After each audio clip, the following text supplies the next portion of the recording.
Alright, so we are currently holding short of the other runway, which means we have vacated our landing runway, and we now have a few things to consider. The first thing I'm going to talk about is the engine cooldown cycle. Each engine has its own cooldown cycle recommended by the manufacturer itself. For the Pratt & Whitney engines, which we're running right now, the required cooldown time is 5 minutes. For the Rolls-Royce, it is 1 minute, and for the GE engines, it's 3 minutes. What we would do is, as soon as the thrust is on reverse idle, we can pause the elapse time and start the chronometer. But once it reaches 5 minutes, we are allowed to shut down the engines, whether that is at the gate or if we're doing a single engine taxi. For single engine taxi, this is also airline dependent. Some airlines do it, some don't, and some have different philosophies on how to do it. The important part for the single engine taxi is that the APU must be running, and what I would recommend is shutting down the engine that is going to be the outermost engine when reaching your gate. So what I mean by that is, if you know what gate you're going to be parked at, take a look at the chart, and depending on which direction you need to turn in order to reach that gate or that stand, so to turn into that stand or gate, you want the outer engine to be running. So if I am required to turn right, I would require the left engine to be running, and so I would shut down engine 2, or the right engine. If I would need to turn left to come to my gate or stand, I would make sure to shut down engine left so that my engine 2 is still running, if that makes sense. Today I expect to turn right to my stand, so I would shut down engine 2, or the right engine, when doing a single engine taxi.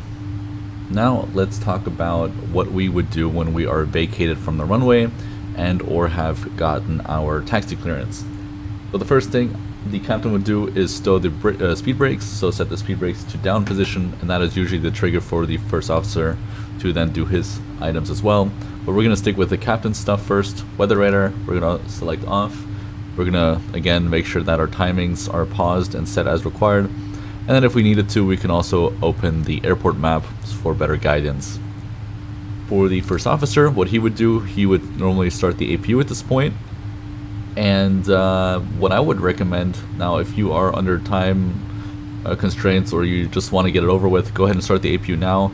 But what I like to do is I like to wait until my elapsed time has reached at least 2 minutes prior to engine shutdown. So for Pratt & Whitney engines that require a 5-minute cooldown, I would start the APU at the 3-minute mark. So I have 2 minutes left for the APU to start up, and then after the 5 minutes have elapsed, I can technically shut down the engine.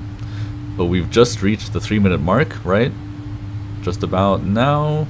There we go. So I would go ahead and now start the APU, just for fuel savings and stuff like that. Then if the engine anti-ice would be required, I would set those on as well. Again, only for the ground. We have a total air temperature of only 2 degrees, so below 10 degrees Celsius, and we are in visible moisture, so that's a good indication to select the engine anti-ice to on. Next, we're going to set our landing lights all to off, and the strobe lights to off. Our weather radar is going to be off, and our terrain as well if that was on. Select our outer brake to off. And the next step would be the flaps. Now the flaps is dependent on one factor, and that is if we were flying in icing conditions, which we technically were. In that case, it is recommended to leave the flaps down first to do an inspection at the gate, and then retract the flaps once that inspection comes through and the ground personnel has said that everything looks fine and nothing looks iced up. For the sake of the tutorial, we're not going to be going into some more expert level stuff, so we're going to go ahead and retract the flaps at this point already.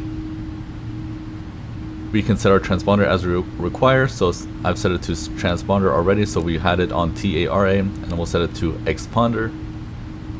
We'll also pause our elapse time if we wanted to, or if we were using block time on this side, of course we would leave it running until we're at the gate. And of course we can also set up our terminal charts, so our taxi chart if we needed to, so that the pilot monitoring or the first officer can help out the captain a little bit with the taxi. So the 5 minutes have elapsed, and so what I could do is I could shut down any engine I wanted to because the APU is also running. And like I said, because I expect to turn to the right when entering the stand, I would like to shut down the right engine as well. So let's go ahead and do that. And we also select the associated anti-ice switch back to auto. When crossing the runway, it is recommended or required to set the strobe lights to on, and I also like to set the nose lights to on as well for extra visibility. If we are not taxiing, so like we are now, you would select all the taxi and runway turnoff lights off. So this is how it would be normally if you were standing here parked. And if you, once you are cleared to taxi or you're about to move, set the taxi and runway turnoff lights back to on, and then we can start moving. We're also about to cross a runway, clear on the left, clear on the right, so strobe lights going on, and I also like to set the nose light to on as well. We've exited the runway, so I'm going to turn the strobe and nose lights back to off and continue my taxi. So once we are cleared to taxi in, we're going to go ahead and set our lights off if we don't require them anymore, which in most cases we shouldn't. There should be enough lighting to display in what direction you need to go.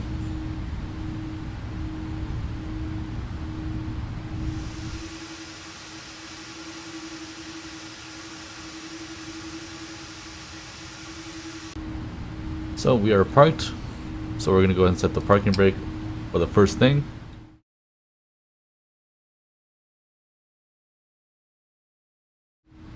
Then we're going to call the cabin crew.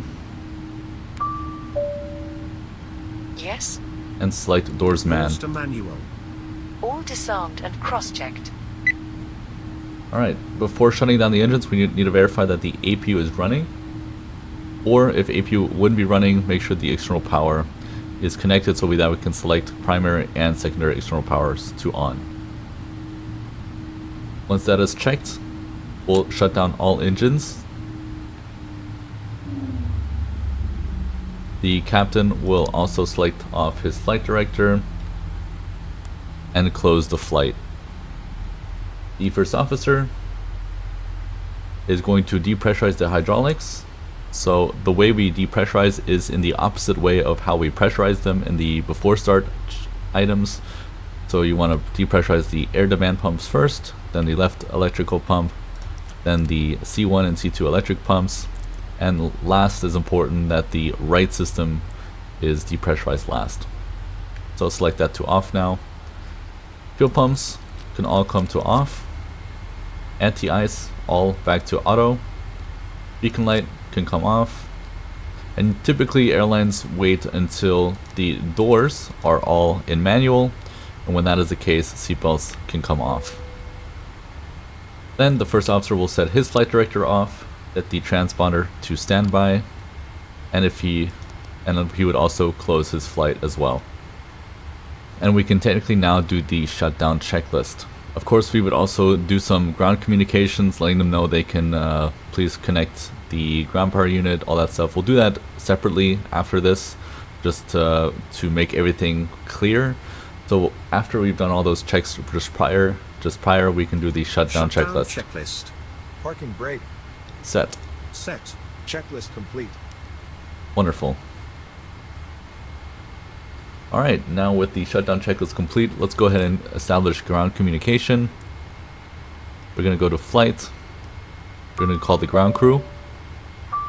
In the meantime, what we can do, we can also open the ground handling window and attach the jetways. Hi, this is the captain. Hope you are all doing well today. Ground is ready. So what we request is chocks. Ground?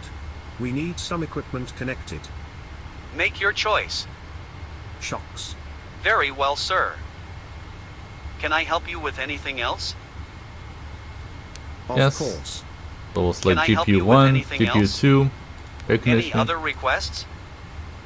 Yes, sure. Air Can I help you conditioning, with anything else?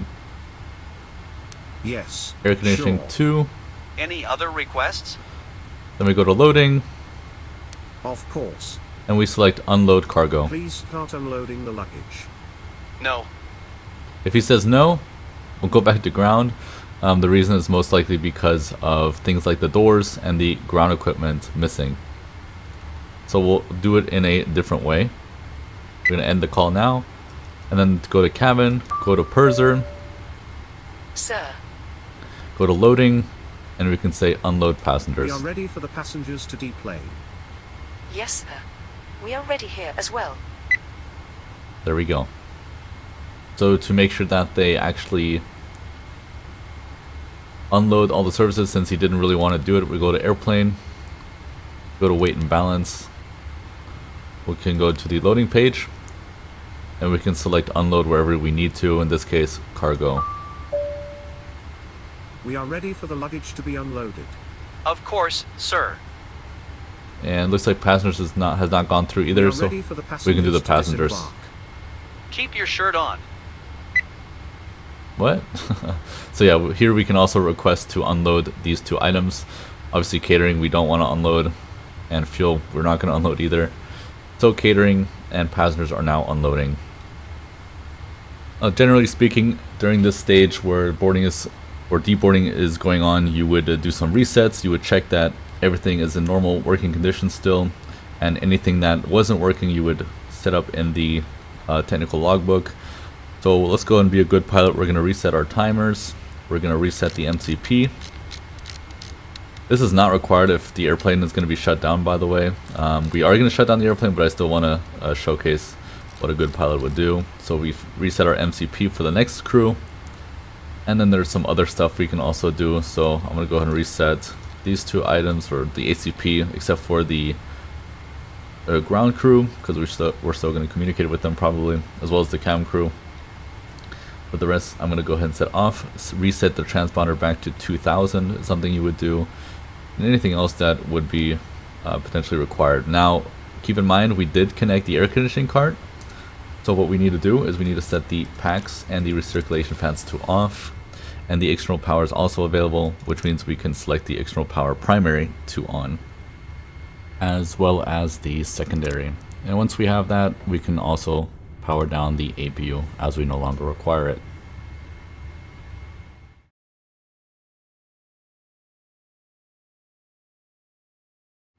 So now we're going to be covering the securing procedure, and the captain would just call secure the aircraft please, or something like that. And the captain, what he does is he sets the EFB power to off, and the first officer would do the rest. So that is the ADRU selector to off, the emergency exit lights to off, the pack switches need to be off as well, and then he would also select his EFB to off. If we were operating in icing conditions, there would be some additional things we would do, but that can be best reserved for an expert series. Then we also have the chocks in place. The captain would probably release the brakes for cooling, and then we can do the secure checklist. Shutdown checklist, please. Checklist complete. There we go, secure checklist complete, and we can close that.